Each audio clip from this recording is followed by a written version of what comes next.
গত ১৭ বছরের স্বৈরাচার আওয়ামী সরকার প্রত্যেকটি প্রতিষ্ঠানে যেভাবে রাজনৈতিকরণ এবং দলীয়করণ করেছে, সেই প্রেতাত্মারা কিন্তু এখনো বসে আছে বিভিন্ন প্রতিষ্ঠানে।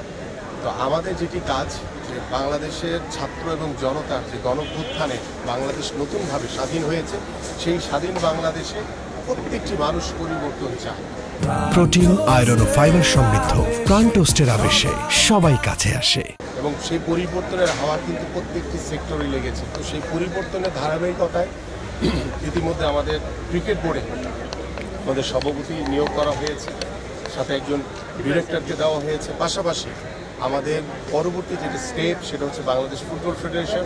এই ফুটবল ফেডারেশনের কাজী সালাউদ্দিন সাহেব দীর্ঘ কত 3 টার্ম ধরে তিনি সভাপতির দায়িত্ব পালন করছেন। তিনি বারবারই ব্যর্থতার পরিচয় দিয়েছেন এবং বারবারই আপনাদের মিডিয়ার মাধ্যমে আমরা জানতে পেরেছি যে তিনি দুর্নীতিগ্রস্ত এবং দুর্নীতির সাথে জড়িত।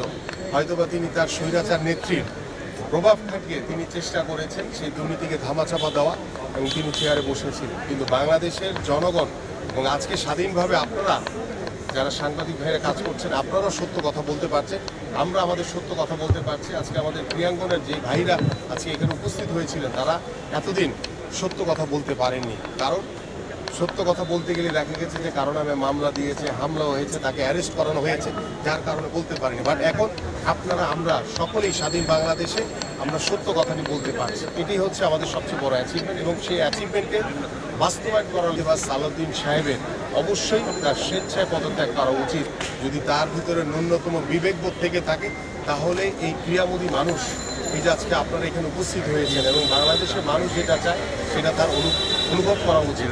সেই অনুভূতি থেকে আমার কাছে মনে হয় যে তিনি যদি স্বেচ্ছায় ফিফার যে রুলস রয়েছে সেটাকে নিয়ম মেনে তিনি যদি স্বেচ্ছায় পদত্যাগ করেন, তাহলে পরবর্তী যে কাজগুলি আছে, আমাদের ক্রীড়া উপদেষ্টা আছে, আমাদের বাংলাদেশের যারা লিজেন্ড ফুটবলার রয়েছেন, সাবেক ক্রীড়া সংগঠক রয়েছেন, সকলে মিলেই বাংলাদেশ ফুটবল ফেডারেশনটিকে আমরা নতুনভাবে গোছাতে চাই এবং সেই ফেডারেশনে কোনো দলীয়করণ করা হবে না, কোনো রাজনৈতিকরণ করা হবে না এবং মাঠের যারা বঞ্চিত গত 17 বছরের ক্রীড়া সংগঠক, যারা ফুটবলার, যারা স্পোর্টসের ব্যাকগ্রাউন্ড রয়েছে, তাদেরকে দিয়ে আমরা বাংলাদেশ ফুটবল ফেডারেশনটি নতুন করে সাজাতে চাই।